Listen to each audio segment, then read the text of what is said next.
তো আজকে আমরা কাজে না গিয়ে অফিসে রান্না কেন করছি। হ্যালো বন্ধুরা, আমি সিটু। আজকে আমরা কাজে না গিয়ে অফিসে সারাদিন কি করলাম আজকে এই ভিডিওর মাধ্যমে তোমাদেরকে তুলে ধরবো। তো আজকে সকালে অফিসে আসতেই ম্যানেজার আমাদেরকে বলে কি আজকে তো কাজে যাওয়া হবে না, তো আজকে আমরা সবাই মিলে চলো অফিসে আজকে পিকনিক করে নিয়ে। তো আমি আর আশরাফুল দা আজকে সকাল সকাল অফিসে এসে আমরা দুজনে চলে যাই বাজার করতে।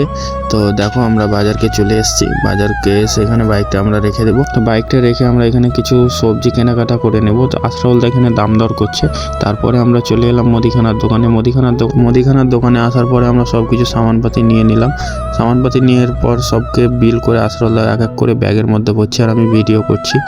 তো আজকে আমাদের খুব জবরদস্ত পিকনিক হবে, তো তোমরা এই ভিডিওর মাধ্যমে সব কিছু দেখতে পাবে। তো আমাদের বাজার করা কমপ্লিট, এখন আমরা চলে যাচ্ছি অফিসকে। তো অফিসে গিয়ে আমরা এখন রান্না বান্না শুরু করব। তো চলো, তো অফিস আসতে সব কিছু রেডি করে আশরাফুল দা রান্না বান্না শুরু করে দেয়। আর আমরা রান্না হতে না হতে আমরা খাবার জন্য সবাই বসে পড়ি। তো খাবার বসে পড়ার মাত্রই তো আমাদের খাবার চলে এসে বেশি না বকে খাবারটা খেয়ে নিই। দেখা হচ্ছে আর পরের ভিডিওতে। টাটা।